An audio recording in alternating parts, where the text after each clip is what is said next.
행정학 중에서도 숫자라든가 아니면 위원회 소속들 있죠. 골치 아픈 것들을 제가 이번 시간에 다 정리를 해드릴 거예요. 한번 천천히 같이 저하고 정리를 해보도록 할게요.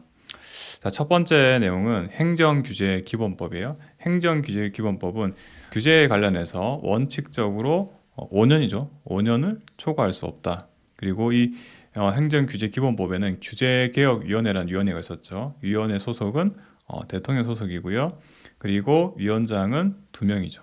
2명을 포함해서 전체 20명 이상, 25명 이하의 위원으로 구성을 하게 되어 있고요. 자, 그 다음 법 볼게요. 공공기관의 정보 공개에 관한 법률이에요. 이 법률은 1996년에 제정이 되면서 청구를 받은 날로부터 10일 이내에 공개 여부를 결정하게 되어 있고요.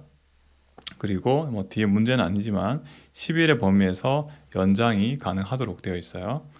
자, 그리고 정보 공개 관련해서도 위원회가 있죠. 이 위원회는 최근에 법이 바뀌었어요. 제가 앞서 다른 영상에서 법령이 개정된 거 말씀드릴 때 정보공개위원회가 기존의 국무총리에서 행정안전부 장관 소속으로 바뀌었다고 말씀을 드렸죠. 네, 니은이고요. 자, 그리고 전체 위원은 이 위원장과 부위원장 1명을 포함해서 11명의 위원으로 되어 있고요. 그 11명 중에서 이 7명은 공무원이 아닌 사람, 민간인 이야기겠죠. 공무원 따지면. 그리고 임기는 2년이죠. 2년. 그리고 연임이 가능하게 되어 있죠. 자, 그 다음 볼게요. 사회적 기업 육성법이요. 사회적 기업 육성법의 숫자가 나오는 것은 이 고용노동부 장관의 활동 실태를 조사하는 거예요. 활동 실태는 5년마다 조사를 하게 돼 있었고요. 자, 그 다음 보실 내용은 전자정부 기본계획이에요. 전자정부 기본계획에 뭐 사실은 작년에 출제가 되었죠. 중앙사무관장기관의 장이 5년마다 수립하게 되어 있죠. 작년에 출제했던 문제는 연도를 물어보는 게 아니라 이 주어가 좀 달랐었죠. 그 다음 보실 것은 이 전자정부 기본계획하고 함께 비교가 잘 되는 지능정보사회 종합계획이라는 게 있죠. 이 지능정보사회 종합계획은 과기정통부 장관이 관계 중앙행정기관의 장 등의 의견을 들어서 3년이죠. 둘 다 5년이면 참 좋겠는데 하나가 3년이고 하나는 5년이죠. 자, 그 다음 옴부즈만이에요. 옴부즈만은 외부 통제 한계를 보완하기 위해서 1800년대죠. 1809년 스웨덴에서 처음으로 채택됐고요. 뭐 핀란드 이렇게 출제된 적도 아마 보셨을 거예요. 기출 문제에서 핀란드라고. 자, 근데 아니 스웨덴이죠. 그래서 스웨덴이고 국민권익위원회는 국무총리 소속이죠. 위원장 1명을 포함해서 15명의 위원. 그리고요. 이 국민권익위원회의 시초는 1994년 출범했던 국민고충처리위원회고요. 그리고 위원장과 위원의 임기는 얘는 3년이죠. 그리고 한 차례 연임이 가능하죠. 아마 이 위원들의 임기하고 연임 가능 여부가 많이 헷갈리실 거니까 꼼꼼하게 좀 정리를 잘 해두셔야 될 거고요. 그럼 정책 파트 관련해서 볼게요. 정책학의 시작은 1950년대죠. 1951년 라스웰의 정책 지향이라는 논문에서 시작을 했지만 그때 바로 유행을 한 게 아니라 행태주의에 밀려 있다가 60년대 와서야 본격적으로 발전을 하기 시작했고요. 그리고 정부 업무 평가 기본법이라는 법도 있었죠. 자, 자주 출제되는 법률이죠. 국무총리는 정보원 평가 기본 계획을 수립하게 되어 있고요. 타당성을 최소한 3년마다 검토해서 수정 보완한다. 그리고 정보 업무 평가 위원회라는 조직이 있죠. 그래서 위원회가 어디 소속이냐? 총리 소속이죠. 총리 소속이고요. 위원장은 공동위원장으로 2명이죠. 자, 그리고요. 자체평가위원회. 각 중앙행정기관과 지방자치단체는 자체평가위원회를 구성하게 되어 있잖아요. 그래서 그 자체평가위원회에서 민간위원은 3분의 2 이상이죠. 자, 그다음 세 번째는 조직 파트에서 이제 나왔던 내용들이에요. 책임운영 기간이에요. 책임운영 기간은 기관장은 임기제 공무원으로 임명하고 이 근무 기간이 나오죠. 5년의 범위죠. 5년의 범위. 5년의 범위에서 소속 중앙행정기관의 장이 정하게 되어 있고요. 최소한 2년 이상 하여야 한다. 자, 그 다음 법은 굉장히 중요한 법이에요. 이제 출제가 될 때 됐죠. 공공기관의 운영에 관한 법률이고요. 기재부 장관은 정부 지원액이 총 수입액의 2분의 1이죠. 2분의 1을 초과하는 기간 등을 공공기관으로 지정할 수 있고요. 그리고 이 공기업의 장이죠. 이 공기업의 장과 관련해서는 기본적으로는 대통령이 임명하게 돼 있지만 이 사이즈가 작은 공기업의 장은 주무기관의 장이 직접 임명할 수가 있죠. 거의 어떤 범위를 묻는 문제인데 총 수입액이 1,000억이죠. 1,000억. 1,000억 미만이거나 직원 정원이 500명 미만이면 주무기관의 장이 임명을 할 수 있고요. 공기업과 준정부기관은 이제 이 수치가 바뀌었죠. 그래서 전체 직원이 300인 이상이고 그리고 자산 규모가 30억 원 그리고 총 수입액이 200억 원 이상이 이 경우에 한정해서 이 공기업이나 준정부 기관이 되죠. 나머지는 다 기타 공공기관으로 바뀌죠. 자, 그리고요. 이 공기업은 자체 수입액이 총 수입액의 2분의 1 이상이고요. 그러니까 준정부 기관과 공기업을 나누는 기준이죠. 그래서 2분의 1 이상이고요. 대신에 기금관리에 위탁을 받았다. 기금관리를 위탁받은 공공기관의 경우에는 85%죠. 100분의 85 이상 돼야지 공기업이 될 수 있고요. 다시 이 공기업은 세부적으로 시장형 공기업과 준시장형 공기업으로 구분할 수 있어요. 이 구분한 기준이 자산 규모가 2조 원 이상이고 그리고 총 수입액 중 자체 수입액이 100분의 85 이상이면 시장형 공기업으로 구분이 되죠. 자, 세부적인 수치들 최근에 바뀌었고요. 굉장히 중요한 부분이니까 잘 기억을 해주시길 바래요. 자, 이제 네 번째는 인사 파트예요. 자, 인사 파트 처음에서 실적주의가 나와요. 실적주의. 실적주의는 영국에서는 1870년 추밀원령을 통해서 실적주의가 확립됐고요. 그 이후에 미국에서는 1881년 가필드 대통령이 암살되는 것을 계기로 해서 1883년 펜들턴법이 제정되죠. 자, 그리고요. 고위공무원단 관련해서 미국에서는 카터 행정부 시기인 70년대에 도입이 되고요. 우리나라 같은 경우 노무현 정부 시기인 2006년에 도입이 되었죠. 자, 그리고 시간 선택제 공무원 제도죠. 시간 선택제 공무원 제도는 주당 15시간 이상 그리고 35시간 이하겠죠. 당연히 40시간이면 시간 선택제가 아니죠. 전일제 근무죠. 15임용이에요. 15임용. 15기간은 5급 공무원 신규 채용은 1년 동안 15고요. 6급 이하는 6개월이죠. 그 다음 우리나라 근무 성적 평정 제도예요. 우리나라 근무 성적 평정 제도는 5급 이하랑 4급 이상으로 구분할 수 있죠. 그래서 뒤에 나온 것처럼 성과 계약 등 평가는 4급 이상을 대상으로 하고요. 그리고 그 다음 문제인 근무 성적 평가 같은 경우에는 5급 이하가 대상이 되죠. 자, 그리고요. 인사혁신처장이 정하는 범위에서 직무 수행 태도도 포함할 수 있죠. 근데 범위가 10%까지 가능하고요. 그리고 부서 단위 운영 평가, 그러니까 나 개인적인 어떤 성과에 대한 평가가 아니라 내가 근무하는 부서에 대한 평가죠. 그게 평가 부분이 30%죠. 30% 이내에 추가가 가능하다. 자, 총액인건비 제도는 노무현 정부 시기인 2007년에 도입되었고요. 우리나라 공무원 연금이에요. 자, 연금 같은 경우에는 1960년대 우리나라 공무원 연금법이 제정되면서 도입이 되었고요. 기여금이요. 기여금은 이제 결국 여러분들 근무하시는 동안 계속 납부하는 게 기여금이 될 텐데 기여금 맥시멈 36년까지만 납부할 수 있어요. 36 길이가 긴 게 더 좋아요, 사실. 왜냐 내가 납부한 거보다 돌려받이 더 많기 때문에 납부 기간이 길면 좋은데 최대 36년까지만 납부할 수 있고요. 납부액은 기준 소득 월액의 9%예요. 사실은 이 공무원 연금 개혁이 되면서 많이 내고 적게 받는 걸로 좀 바뀌었어요. 대신에 좋아진 건 딱 하나예요. 지금 다음 문제에 나오는데 과거에는 20년 이상 재직해야 됐지만 이제는 10년만 재직을 하시더라도 연금을 지급받으실 수가 있어요. 자, 그리고요. 연금 지급액은 줄어들었겠죠. 그래서 1.9%에서 1.7%로 인하가 되었죠. 자, 재산 등록 의무자예요. 자, 재산 등록 의무자는 기본적으로 4급 이상이죠. 그러니까 특정직 공무원들도 4급에 상당한 사람들이 대부분 등록 의무자가 될 텐데 예외적인 게 좀 많죠. 세무나 감사, 건축 등, 즉 대민 업무 담당 공무원 같은 경우에 3직급 낮다 말씀드렸죠. 7급 이상이면 재산 등록 의무자가 되고요.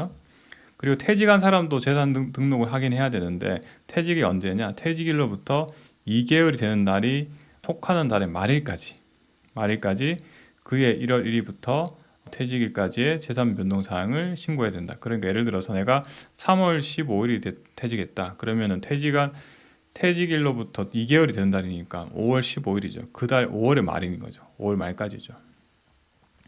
주식 매각 또는 신탁이에요. 매각 또는 주식 백지 신탁을 해야 하는 주식의 하한가액은 3천만 원. 3천만 원 넣으면 이제 매각이나 신탁을 해야 된다는 의미고요. 그다음 외국 정부 등으로부터 받은 선물의 신고죠. 그래서 공무원, 지방의원들 포함해서요. 또는 공직 유관단체 임직원, 과적 포함해서 그 직무와 관련해서 외국인 혹은 외국 정부로부터 미국 화폐 100달러 이상이거나 국내 시가로 10만 원, 100달러는 10만 원 이렇게 기하시면 되겠죠. 10만 원 이상인 선물을 받으면 지체 없이 소속 기관단체 장에게 신고하고 그 선물을 인도해야 한다. 그 다음은 퇴직 공직자의 취업 제한이죠. 워낙 자주 출제되었던 부분인데 취업 심사 대상자는 퇴직일로부터 3년간 그리고 퇴직 전 5년 동안 소속하였던 부서 또는 기관의 업무와 취업 심사 대상 기관 간의 밀접한 관련성이 없어야 된다. 그리고 두 번째요. 취업 및 업무 취급 제한 위반 여부 확인이죠. 취업 심사 대상자가 퇴직한 경우에는 그 퇴직 후 3년 동안이죠. 3년간 관련 취업 심사 대상 기관의 취업 여부 확인 등을 하게 되어 있다. 부패방지법 및 부패행위 신고 의무예요. 국민권익위에 접수된 신고사항은 60일 이내에 처리하게 되어 있고요. 필요한 경우에는 30일 이내에서 연장할 수 있다. 금품 등의 수수 금지예요. 공직자 등은 그 명목에 관계없이 1회에 100만 원 또는 매 회계연도는 1월 1일부터 10월 31일이죠. 우리나라는 회계연도에 300만 원을 초과하는 금품 등을 받거나 약속해서는 아니 된다. 자, 그리고 공무원들도 기억해야 되고 수험생분들도 기억을 해야 되는 음식물하고 경조사비 그리고 선물 등의 가액 범위죠. 355로 기억하시면 되죠. 355. 그래서 음식은 3만 원, 선물은 5만 원, 경조사비도 5만 원까지는 가능하다. 최근에 복잡하게 추가된 게 많아졌죠. 그래서 농수산물 및 농수산 가공품과 그리고 그에 대한 상품권은 또 15만 원까지, 3배죠. 이 기준에 3배까지 가능하고 또 추석이나 설날 같은 경우에는 추가로 또 곱하기 2까지 가능해요. 30만 원까지. 자, 이게 최근에 많이 바뀌었고요. 경조사비도 화환이나 조화 같은 경우에는 10만 원까지 외래적으로 가능하다. 이거 다 기억을 좀 잘 하셔야 돼요. 자, 그 다음은 공무원의 징계랑 관련된 거죠. 징계는 크게 중징계랑 경징계가 있죠. 구분하실 때 파해, 강정, 감견 이렇게 6가지 있다는 거 다시 잘 기억하시고요. 파면을 받게 되면 5년간 다시 공직 임용이 제한되고요. 해임은 3년간이죠. 강등이에요. 강등은 한 계급 내리고요. 그 다음에 공무원 신분은 유지를 하지만 3개월 동안 일 못하고요. 그 다음에 보수도 한 푼도 못 받죠. 전에 감액이 되고, 그래 징계 처분이 집행이 끝난 날부터 18개월 동안 승진도 안 되고요. 승급도 할 수 없다. 그 다음 중징계의 마지막인 정직이에요. 정직은 1개월 이상 3개월 이하 기간이고요. 역시나 신분은 보유하지만 직무에 종사 못하고요. 보수도 한 푼도 받지 못하죠. 그리고 18개월 동안 역시 승진이나 승급도 할 수가 없죠. 이제 경징계예요. 경징계의 감봉은 1개월 이상 3개월 이하 기간 동안에 보수의 3분 1만 감액하고요. 그리고 12개월 동안 승진 승급 불가능하고요. 견책은 징계 처분이 끝날 날부터 6개월 동안 승진 임명 또는 승급을 할 수가 없죠. 자, 그 다음은 소청심사위원회예요. 소청심사위원회. 인사혁신처에 설치된 소청심사위원회 같은 경우에는 위원장이 1명 있고요. 위원장 1명 있고, 그 다음에 1명을 포함해서 5명 이상 7명 이하의 상임위원은 말 그대로 직장인에 출퇴근한 사람, 그리고 상임위원 수의 2분의 1 이상인 비상임위원으로 구성하게 되어 있고요. 그리고 이 소청심사위원회 같은 경우에는 재적위원 3분의 2 이상이 출석을 해야 되고요. 출석한 위원들의 과반수로 의사결정한다.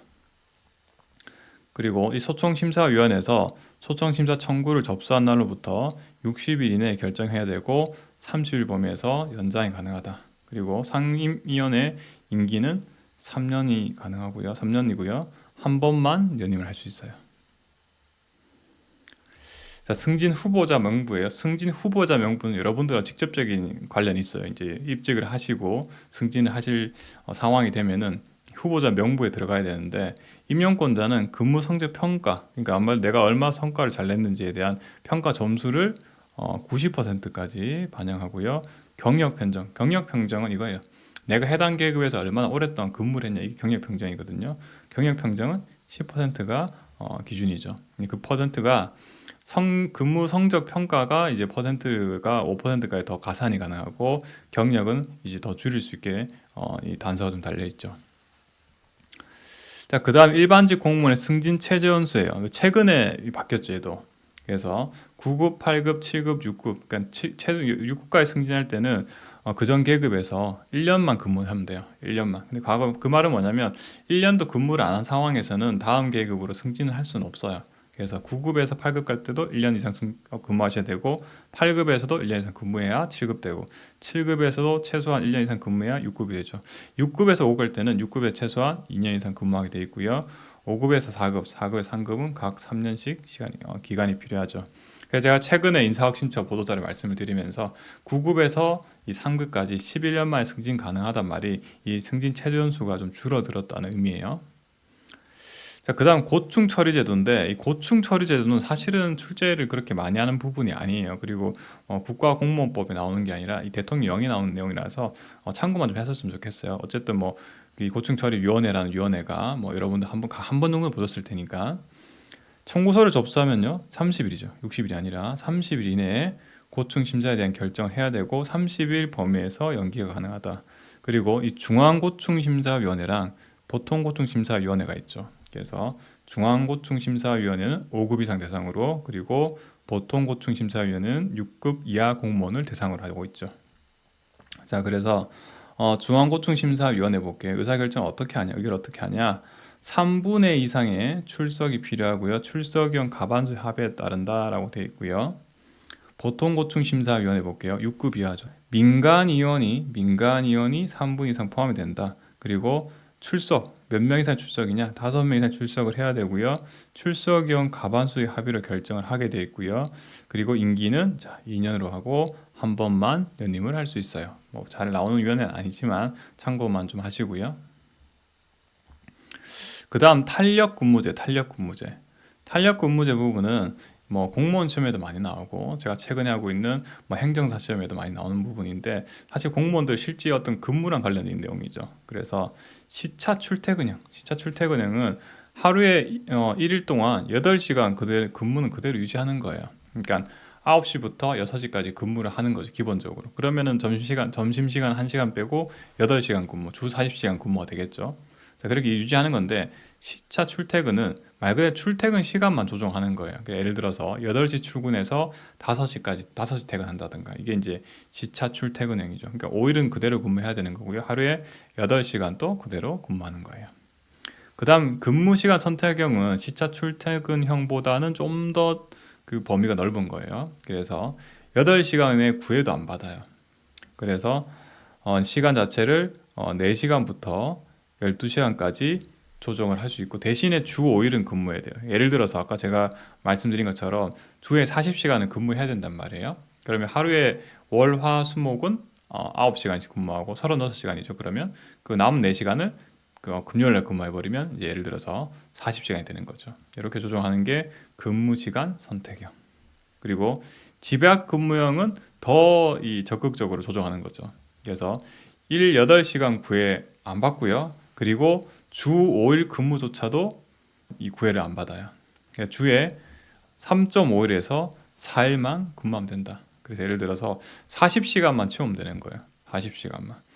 예를 들어서 하루에 10시간씩 4일만 근무해도 40시간이 되잖아요. 자, 이게 집합 근무형인데, 저는 현직에 있을 때 시차 출퇴근형은 저도 많이 사용했었고요. 근무시간 선택형은 사용한다는 사람 직접 봤어요. 근데 집약 근무형은 저도 사례도 못 봤어. 어디서 쓴지 모르겠지만 아마 실제로는 좀 쉽진 않아요. 근무일수 5일 이하로 한다는 게, 5일 미만으로 한다는 게 현실적으로 쉽지 않지만 어쨌든 제도는 있어요.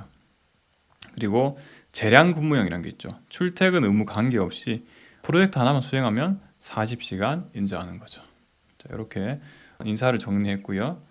자, 그다음 우리 재무를 볼게요. 재무에도 참 그 국가재정법에 나오는 각종 수치들이 많죠. 여러분도 이제 학습을 하시다 보면 숫자가 많이 헷갈리실 텐데 오늘 이번에 잘 정리를 하세요. 자, 통합재정인데 통합재정은 뭐 이미 출제했던 문제인데 통합재정 IMF 권고에 따라서 70년대 우리나라에 도입이 됐고요. 자, 그리고 이제 그 통합재정에서 2001 GFS죠. 2001 GFS에 따를 때 일반 정부하고 이 공기업을 구분해요. 근데 일반 정부랑 공기업 구분해서 이 기관의 어떤 제도의 포괄 범위에는 공기업이 빠지거든요. 근데 공기업인데 대체 공기업 여기서 말하는 공기업은 어떤 의미냐? 원가 보상률이 50%예요. 이걸 갈라요.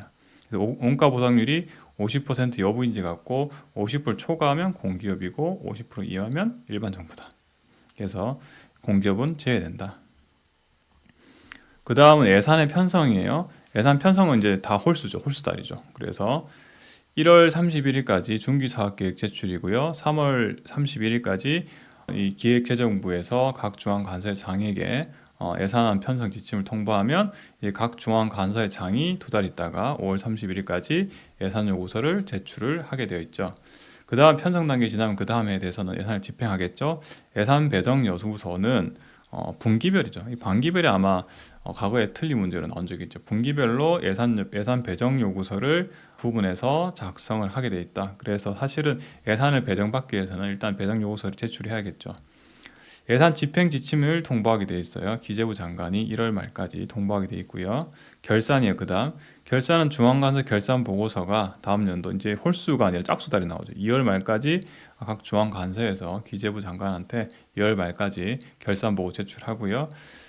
그리고 국가결산보고 작성 및 감사원 제출이에요. 그래서 국가결산보고 기재부 장관이 국가결산보고서를 잘 작성을 해서 바로 국회로 보내는 게 아니라 4월 10일까지 감사원에 결산 검사를 보내는 거죠. 그럼 국가결산검사를 이제 검사를 시행을 하고 감사원에서 5월 20일까지 다시 돌려주죠. 그러면 돌려받은 이 국가결산보고서, 즉 결산검사를 끝낸 국가결산보고서는 5월 31일까지 국회에 제출이 되게 되죠. 자, 그리고 국가재정 계획의 수립이 있어요. 자, 여러분도 잘 기억하실 게 기본적으로 계획은 5년짜리 아니면 1년짜리인 경우가 대부분이에요. 뭐 아닌 경우도 가끔 있긴 하지만 대체적으로 5년이 많다. 그래서 회계연도부터 5회계연도 이상의 기간 내에 대해서 국가재정 운영 계획을 수립해서 회계연도 개시 120일 전까지 국회에 제출하게 되어 있죠. 근데 이 국가재정 운영 계획 같은 경우는 예산이나 기금처럼 별도의 어떤 의결을 받는 건 아니에요. 제출만 끝이고 재정정보의 공표예요. 매년 1회죠. 자, 1회 이상 정보통신 매체나 인쇄물 등을 통해서 공표를 하게 돼 있고요. 예비비의 다음은 자, 예비비는 일종의 비상금이죠. 그래서 일반회계 예산총액의 100분의 1 이내로 계상을 해야 되고요.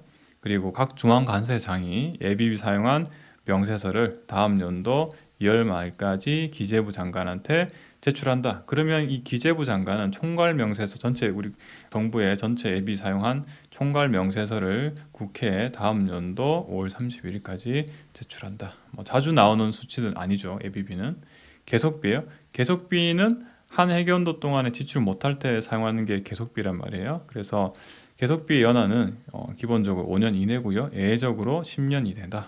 국회 의결을 거쳐서 연장이 가능하다. 자, 그 다음 보실 것은 예타죠. 예비 타당성 조사. 예타는 1999년 도입됐고요.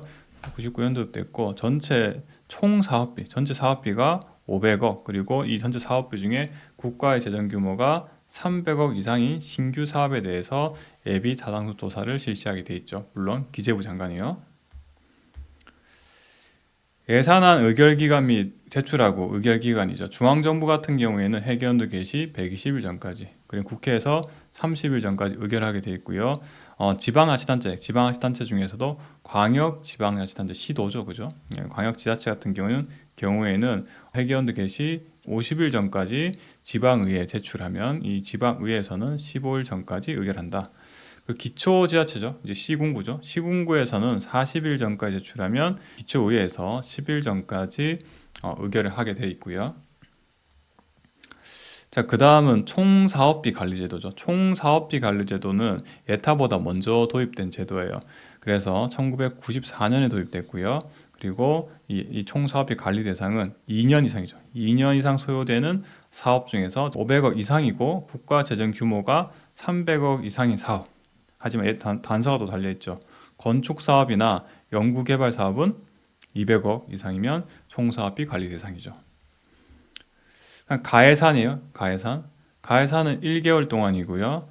우리나라에서는 1960년도 이전에 우리나라가 채택했고요. 현재 우리나라는 준해산을 채택을 하고 있죠. 자, 그 다음 보실 것은 기금 운영 계획안이에요. 기금 운영 계획안. 기금도 예산이랑 시기가 다 동일하잖아요. 그렇기 때문에 별도로 출제를 많이 안 하고 있어요. 그래서 1, 3, 5조, 그리고 120일, 그리고 30일. 다 똑같죠. 대신에 기금 운영 계획의 변경은 뭐 좀 새로운 수치죠. 예산과 달리. 그래서 금융성 기금 외의 기금 같은 경우에는 10분의 2 이하, 금융성 기금은 10분의 3 이하면은 국회에 제출하지 아니하고 바로 변경할 수가 있죠. 세계잉여금 등의 처리예요. 이 세계잉여금이 발생했을 때 일단은 교부금을 먼저 정산하고요. 그리고 100분의 30, 즉 30%죠. 100분의 30 이상을 공적 자금 상환 기금에 출연하고 그래도 남으면은 100분의 30도 이상을 채무를 상환하는데 사용한다. 그리고 추경에 편성할 수도 있고 그래도 남아. 그러면 다음 연도 세입에 이입하게 돼 있어요. 성인지예산이요. 성인지예산은 1984년 호주에서 처음 도입됐고요. 우리나라 같은 경우 2010년 회계연도에 성인지예산서가 처음으로 국회에 제출되죠. 자, 이제 마지막 파트인 지방자치죠. 지방자치 파트가 가장 이 수치가 많잖아요. 이 골치 아픈 숫자가 굉장히 많은데 일단 하나하나 볼게요. 우리나라 지방선거 관련해서 우리나라 최초의 지방선거는 1952년 이승만 정부에서 시의원 의원을 뽑는 지방선거를 먼저 실시를 했었고요. 자, 그리고 다시 지방선거가 부활을 한 게 1991년이죠. 이때 노태우 정부 시기인데 이때는 지방의회 선거만 했죠. 단체장 선거는 안 하고요. 1995년에 와서야 이 단체장과 지방의회 의원을 선출하는 전국 동시지방선거가 실시가 되게 되죠. 우리나라 정당 공천제예요. 정당 공천제는 당에서 후보를 내어놓는 거죠. 그래서 이 정당 공천제는 2006년부터 광역이든 기초든 간에 단체장, 지방의회 의원 선거에 대해서 모두 허용되고 있다. 다만 아직까지 지방선거는 아니긴 하지만 이 교육감에 대해서는 정당 공천제가 허용되고 있지는 않죠. 우리나라 선거구예요. 우리나라 광역의회는 소선거구제, 즉 한 선거구에서 한 명만 당선되고요. 기초의회는 중선거구제인데 이 중선거구는 사실 학문적으로는 2명에서 5명 정도까지를 중선거구제라고 하고 있어요. 근데 현재 우리나라에서는 그 중선거구제 범위 안에서도 2명에서 4명을 당선시키고 있죠. 그리고 법인격과 관할이죠. 인구가 50만 이상 시에 대해서는 자치구가 아닌 구를 뜰 수 있다. 그러니까 사이즈가 큰 시를 의미하는 거죠. 예를 들어서 수원시는 뭐 50만이 아니라 100만도 넘잖아요. 수원시 안에는 자치구가 아닌 권성구라는 구가 있죠. 행정구가 있죠. 그 다음 시구 및 자치구의 사무예요. 시도가 처리하게 되어 있는 사무를 제외한 사무를 처리하고 뒤에 보면 시에 대해서는 어떤 인구 이상의 시에 대해서는 도가 처리한 사무도 직접 처리할 수 있다. 이게 특례죠. 그래서 사이즈가 큰 시에 대한 특례를 주는 건데 역시나 50만이에요. 최근에 7급 문제에 나왔던 내용이었어요, 사실. 자, 그 다음 주민 참여 예산 및 규칙에 대한 의견 제출이에요. 첫 번째요. 브라질의 포르트 알레그레 시에서는 1889년 세계 최초로 도입됐다. 이게 주민 참여 예산에 대한 이야기죠. 그래서 우리나라 같은 경우에는 2004년 광주광역시 북구에서 먼저 도입했었고요. 그리고 국가적 차원에서는 2011년 지방재정법이 개정이 되면서 모든 지방자치단체가 시행을 해야 되죠, 이제. 중앙정부 차원에서도 국민참여예산제도까지 도입돼 있죠. 현재 우리나라는 2008년 국가재정법이 개정되면서 도입되었죠. 자, 요거는 규칙에 대한 의견 제출은 좀 지워주세요. 여기 워딩이 불필요한 것 같아서 좀 삭제해 주시고요. 자, 그 다음부터 좀 더 지엽적인 숫자가 나오죠. 올해 한 번 나올 때 되긴 했어요. 왜냐하면 조례개폐 청구 관련해서 청구권자 수가 굉장히 세분화됐어요. 근데 아직 출제가 세분화된 내용 가지고 출제를 한 적은 없어요. 자, 일단 18세로 다 내려갔죠. 그죠? 주민 소환 제외하고. 자, 18세 이상의 주민 그리고 영주할 수 있는 체류 자격을 취득하고 3년이죠. 3년이 지난 외국인. 이 외국인은 그냥 되는 게 아니라 일단 외국인 등록 대장에도 올라와 있어야 되죠. 그래서 영주권 취득하고 3년 지나고 외국인 등록 대장에 올라가 있으면 이제 주민으로 보는 거죠. 청구할 수 있는 주민으로 보는 거죠. 서명이요. 자, 이게 제일 많은데 제일 비율이 낮은 게 200분의 1이에요. 이게 특별시나 800만 이상의 광역시나 도인데 사실 현재 우리나라는 800만 이상 되는 데가 하나밖에 없죠. 경기도밖에 없잖아요. 자, 그래서 서울특별시랑 경기도는 200분의 1만 넘으면 되는 거고요. 정권자에 그 아래, 그 아래인 나머지 시도하고 그리고 인구가 100만 넘어가는 기초긴 하지만 큰 도시 같은 경우에는 150이고요. 그 다음 좀 범위가 좀 좁아지죠. 50만 이상, 100만 미만 같은 경우에는 100분의 1. 그러니까 당연히 인구 줄어든 비율은 좀 올라가죠. 그리고 10만에서 50만인데 이게 좀 수치가 좀 외우기 쉽지 않죠. 70분의 1이 나와요. 그 다음이 50분의 1. 그 다음이 20분의 1이죠. 자, 이게 6개나 되는데 제가 뭐 나름대로 제 숫자를 암기한 방법 알려드리긴 했는데 이거 골치 아프긴 해요. 자, 이거 좀 고민하셔가지고 기억 좀 잘 하시고요.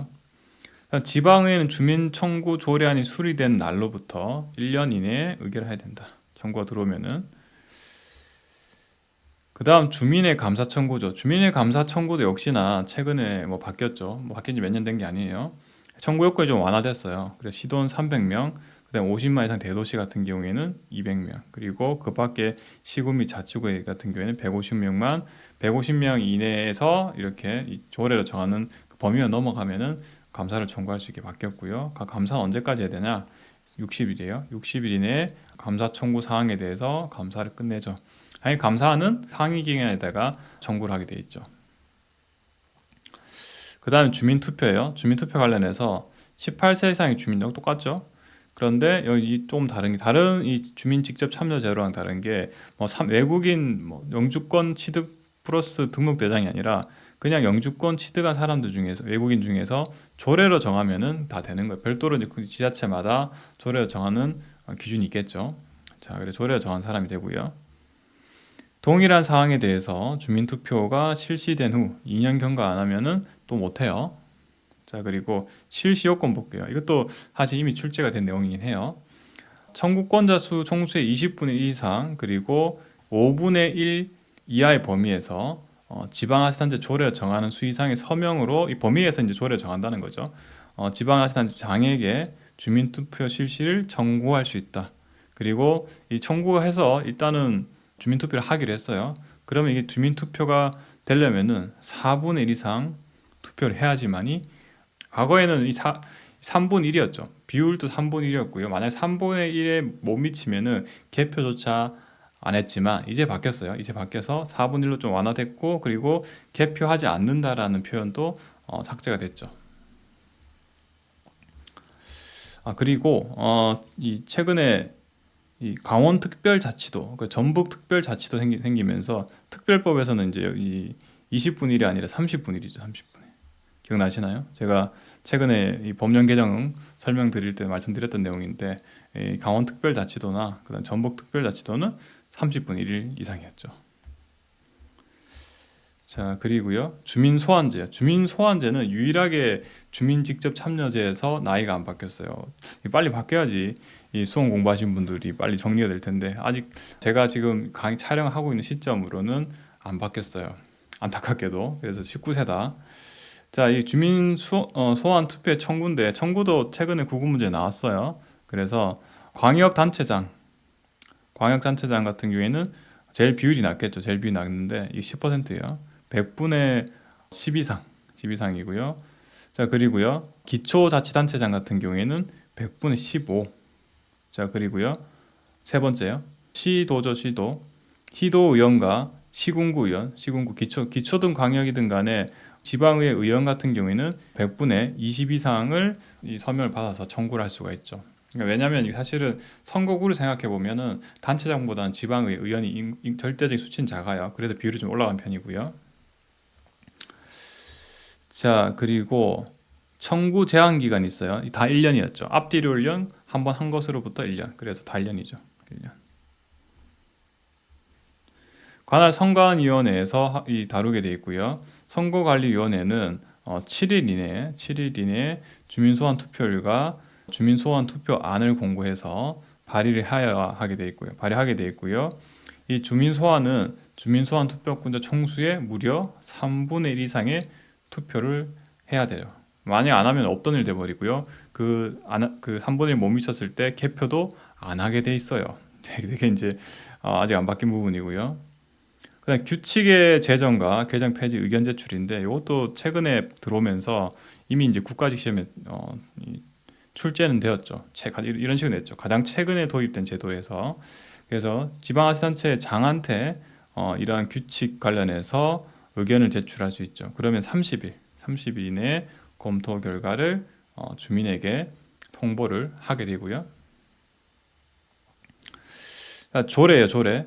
지방의회가 의결한 조례안은 5일 이내에 장한테 이송하게 되어 있고요. 이송받았어. 그럼 이송받은 조례안에 대해서 지방자치단체장은 20일 이내에 제의를 요구할 수 있죠. 그리고 제의 요구를 받으면 제적위원, 제보위원 과반수 출석하고요. 출석위원 3분의 2 이상의 찬성이 필요하죠. 찬성으로 내가 제의 요구는 받았지, 우리가 제의 요구를 받았지만 별 문제 없네. 그대로 확정이 되죠. 그대로 전과 같으면. 자, 지방자치단체장은 재의결 사항이 여러 가지 이유로 제의를 요구할 수 있어요. 근데 하필 내가 재의결 사항 자체가 법령 위반된다고 판단되는 경우에 한정에서는 20일 이내에 대법원에 소를 제기할 수 있죠. 그러니까 지방의회란 단체장 관계에서는 20일을 기억하시고요. 그 단체장끼리 있죠. 예를 들어 시도지사랑 시군구청장 그리고 위에 주무부 장관 관계는 15일이었죠. 자, 그리고 조례와 규칙은 별도의 규정이 없으면 20일이 지나야 효력이 발생해요. 즉시 발생하는 게 아니라. 자, 그리고 조례를 위반한 행위에 대해서 조례로서 1천만 원 이하의 과태료를 정할 수가 있죠. 지방의회 의원들의 임기는 다 4년이죠. 대통령 빼고는 다 4년에 보시면 돼요. 행정사무감사는 이 국가에서는 중앙정부에서는 국정감사를 하죠. 지방자치단체는 우리는 행정사무감사라고요. 매년 1회고요. 시도에서는 광역지자체 시도에서는 14일 그리고 기초인 시군구에서는 9일의 범위에서 실시를 하게 되어 있고요. 지방의 의장과 부의장 그래서 광역의회인 시도에서는 의장 1명이랑 부의장이 2명 있고요. 기초는 1명씩만 있고요. 의장과 부의장의 임기는 2년이 되고요. 의사 종족수예요. 3분의 1이죠. 3분의 1 이상의 출석을 하면 개의죠. 개의. 자, 그럼 의결 정족수 볼게요. 기본적인 의결 정족수는 반반이에요. 그래서 과반 출석과 과반의 찬성으로 의결한다. 물론 별도의 의결 방법이 있으면 그에 따르게 되고 그게 없으면은 과반 출석과 과반 찬성으로 의결한단 말이고요. 지방의회 의원에 대해서는 징계를 의결하게 되죠. 지방의회 스스로. 그래서 30일 이내 출석 정지고요. 만약에 제명이다. 제명인 경우에는 앞서 이제 이 의결 정족수에 예외가 되는 거죠. 그래서 제적위원 3분의 2 이상의 찬성이 있어야지만이 제명이 된다. 집행기간이에요. 집행기간은 단체장 임기 4년이고요. 단체장은 3기까지 계속해서 재임할 수 있죠. 3번 연속해서 연임할 수 있다는 얘기예요. 자, 그리고요. 지방자치단체 분쟁조정위원회가 있죠. 지방자치단체 간에 분쟁이 발생했을 때 조정하는 방법에 대한 거고요. 중앙분쟁조정위원회랑 지방분쟁조정위원회가 있죠. 그래서 중앙은 행안부, 그리고 지방분쟁조정위원회는 시도에 두게 돼 있고요. 위원장 1명을 포함을 해서 이 분쟁조정위원회들은 전체 11명 이내 위원으로 구성이 되어 있고요. 그럼 회의는 어떻게 진행되냐? 위원장을 포함해서 위원 7명, 전체 7명 이상 출석으로 개의가 가능하고요. 출석위원 3분의 2 이상의 찬성으로 의결을 하게 돼 있어요. 자, 그 다음에 행정협의조정위원회예요. 행정협의조정위원회는 중앙행정기관과 지방자치단체 간에 다툼이 발생할 때 조정하는 기구죠. 그렇기 때문에 행안부 장관이 아니라 국무총리 소속이죠. 국무총리 소속. 그래서 사실은 행안부 장관이 당사자가 될 수가 있잖아요. 그래서 위원장 1명을 포함해서 13명 이내의 위원으로 구성이 되고요. 직접 제소 및 집행정지 결정의 신청이에요. 지방의회 의결이 법령에 위반된다고 판단됨에도 불구하고 재요구 지시를 받은 지방자치단체장이 재를 요구하지 아니한 경우에는 중후부 장관이나 시도지사가 7일 이내에 직접 신청할 수 있다. 자, 이게 이제 요거죠. 의결에 대해서 원래는 이 법령 위반되면은 단체장이 재요구 안 하는 경우가 있죠. 재요구를 원래 해야 되는데 해당 지방자치단체장이 안 하니까 상위 기관에서 개입할 수 있는 방법에 대한 문제였어요. 그래서 7일 이내에 직접 신청할 수 있다. 특례시라는 게 생겼어요. 여러분들 아마 거기 거주하고 계신 분들은 다 아실 거예요. 인구가 100만 넘어가면 우리 특례시라 불러요. 수원, 고양, 창원, 용인 이렇게 아마 대부분 알고 계시는 도시 이름들이죠. 워낙 사이즈가 크다 보니까. 왜 특례시를 하냐? 사실은 100만 넘어가면은 광역시로 승격해달라고 요구할 수 있잖아요. 그러다 보니까 이제 좀 애매한 이 특례시 개념을 좀 도입을 했고요.